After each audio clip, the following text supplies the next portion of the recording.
The Goodhart's law. Goodhart's law says when a measure becomes a target, it stops being a good measure. What does this mean? Let's take the example of measuring developer productivity. Let's say we have a bunch of metrics like the number of lines of code, the number of bugs fixed, the number of days in office, etc. And let's double click on one of these metrics, the number of bugs closed. And you can easily see how this could go wrong. Now it's possible to game the system to make more bugs and fix them. And you could end up with a situation where the system actually rewards bug creation and not quality. Now there's a name for this. This is also commonly called the Cobra Effect.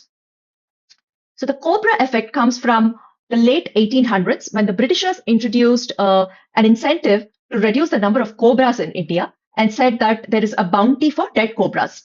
And what people started doing was to actually breed cobras in order to produce more dead cobras. And we saw something similar with the code bugs. Now, in the previous example, it was a case where humans tried to game the system. But this phenomenon can happen where, ML models inadvertently learn bad behavior as well. And that's more relevant for us. Let's see that. So let's take the examples of LLMs generating responses. And humans like accurate, helpful, polite, and supportive responses.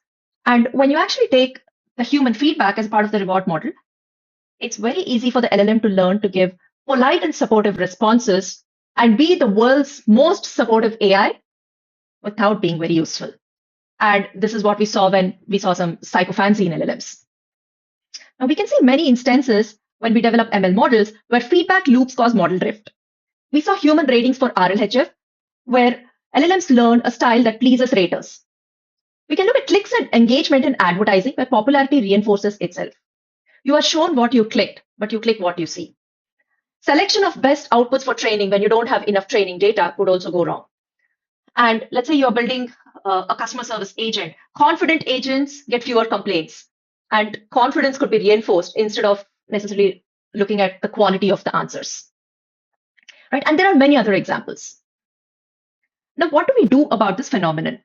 How do we address this problem caused by the Goodhart's law where metrics drift?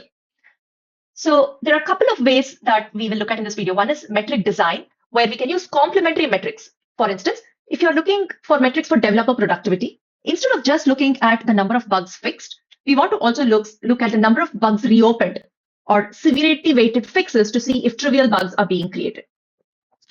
Right? If you're looking at solution generation, we can look at helpfulness score. We can look at length normalized score because sometimes models might learn to produce longer answers because they are perceived better, right? And we also want to have like a task success or correctness check, which looks at some notion of accuracy of the response. The second way to address Goodhart's law is to design for the drift.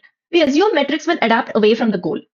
So it's important not to look at the average values of the metric, but also inspect failure cases, look at the worst case behavior, and do a thorough error analysis to understand pitfalls with the metric and to rotate or refresh evaluation criteria.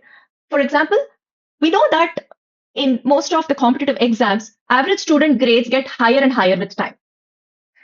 And this is because students adapt to the format of the exam, the format of evaluation, and they are very good at learning to do well in that particular format of the exam. And what we need to do to address this is to update the scoring rubric or the grading system periodically. To summarize, we saw the Goodhart's law, which says when a measure becomes a target, it stops being a good measure. And we saw a few examples where humans and ML models actually evolve in order to do very well at the particular measure, even though they're not good at the task. We saw a few ways to address this. The first is by complementary metric design, so that we are not dependent on a single measure.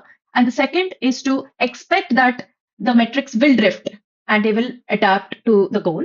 And therefore, we need to do proper error analysis to come up with to identify metric drift and to update metrics. Thank you.